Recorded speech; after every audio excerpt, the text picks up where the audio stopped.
ইসলামী ছাত্র শিবির তার সমস্ত শক্তি দিয়ে লড়াই করবে ইনশাআল্লাহ। সম্মানিত উপস্থিতি, আপনারা জানেন ফ্যাসিস্ট আওয়ামী লীগ সেই দিল্লিতে বসে আজকে বড় বড় কণ্ঠস্বর বড় বড় কথা বলছে। দেশে পতিত আওয়ামী লীগ আজকে বলতেছেন আপা আসবে, শেখ হাসিনা আসবে, বাংলাদেশ আসবে। আমরাও বলি শেখ হাসিনা আসলে বাংলাদেশ আসবে, কিন্তু শেখ হাসিনা আসলে বাংলাদেশ আসবে, কিন্তু আওয়ামী লীগ কাঁদবে।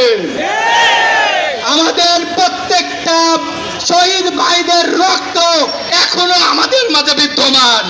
শহীদদের রক্ত আমরা বৃথা যেতে দেব না। যদি আওয়ামী লীগকে আসতে হয়, আবার যদি আসে বাংলায়, যারা গর্ত থেকে, যারা গর্তের মধ্যে থেকে আজকে বলতেছেন আবার আসবে, সেই দিবা স্বপ্ন আপনারা দেখতে থাকেন। আবার এই দেশে আসুক, আমরা প্রস্তুত আছি বিচার কার্য সম্পন্ন করার জন্য। এরা তো জানে না যে আবা বলেছিল শেখ হাসিনা পালাই না, শেখ হাসিনা পালাই না বলেও যখন পালিয়েছে, শেখ হাসিনা ফিরবে বলেও কখনো ফিরবে না। সম্মানিত অবস্থাতে এই সরকারকে আহ্বান করে জানাতে চাই, 2400-1400 শহীদের রক্তের বিনিময়ে কেউ কেউ লন্ডন থেকে, কেউ শিলং থেকে, কেউ আমিরাতি লিখে থেকে আজকে সংসদে বসেছে। আজকে সংসদে বসে তারা গরম গরম বক্তৃতা দেয়। জুলাই আবেগের উপরে হয়েছে, সংসদ আবেগে চলে না।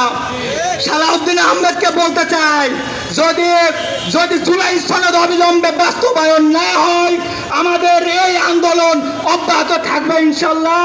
বাংলাদেশ জিন্দাবাদ, বাংলাদেশ ইসলামী ছাত্র শিবির জিন্দাবাদ। সংগ্রামী পাবনাবাসী, আজকের এই গণমিছিল পর আজকের এই সমাবেশের প্রধান অতিথি হিসাবে উপস্থিত আছেন বাংলাদেশ জামাত ইসলামীর কেন্দ্রীয় কর্ম পরিষদের অন্যতম সদস্য, পাবনার কৃতি সন্তান অধ্যাপক নজরুল ইসলাম সাহেব।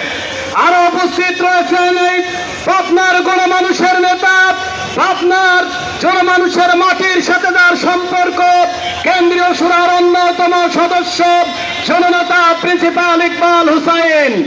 আজকের এই প্রোগ্রামে পর্যায়ে বক্তব্য রাখার জন্য অনুরোধ করছি পাবনা সদর উপজেলার সম্মানিত ভারপ্রাপ্ত আমির খন্দকার জাকারিয়া হুসাইন।